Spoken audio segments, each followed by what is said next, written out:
welcome to my channel.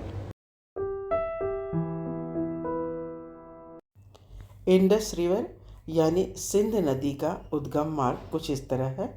यह नदी तिब्बत के मानसरोवर झील के पास कैलाश पर्वत श्रृंखला में बोखारचू नामक ग्लेशियर से निकलती है।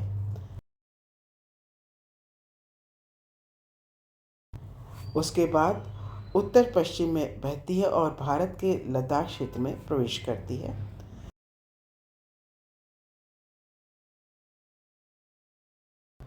लद्दाख में ये काराकोरम और लद्दाख पर्वतमालाओं के बीच से बहती है।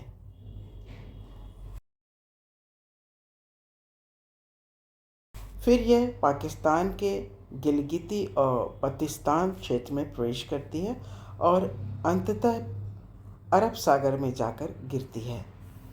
यह नदी एशिया की प्रमुख नदी है जो तिब्बत के पठार से निकलकर भारत, पाकिस्तान और चीन से होकर गुजरती है और सिंध घाटी सभ्यता का यह महत्वपूर्ण हिस्सा रही है। इसका नाम प्राचीन भारत में सप्त सैंधव था। इस समय मैं लेह में इंडस वैली के तट पर खड़ी हूँ।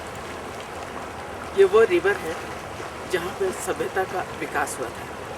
कहते हैं सिंध घाटी की सभ्यता की शुरुआत यहीं से हुई थी, इसी नदी के किनारे से हुई थी। कल बहती हुई ये नदी पता नहीं कितने मीलों तक यूं ही बहती चली जा रही है। आज ये स्थान बिल्कुल बदल चुका है। यहाँ आसपास में तमाम होटल बन चुके हैं जिसमें टूरिस्ट रहते हैं। इसके अलावा यहाँ पर बुद्धिस्ट टेम्पल है, दलाई लामा का स्थान है। इंडस वैली घाटी में ही लेह सिटी बसा हुआ है।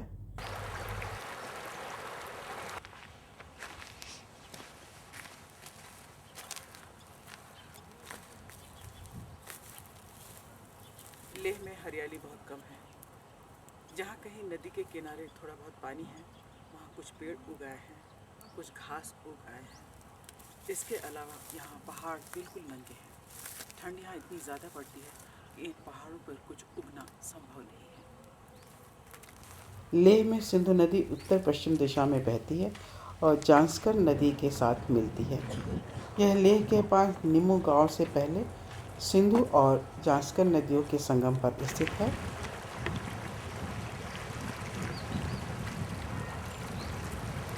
इसके अतिरिक्त इस नदी के किनारे कई शहरों और गांवों का विकास हुआ है।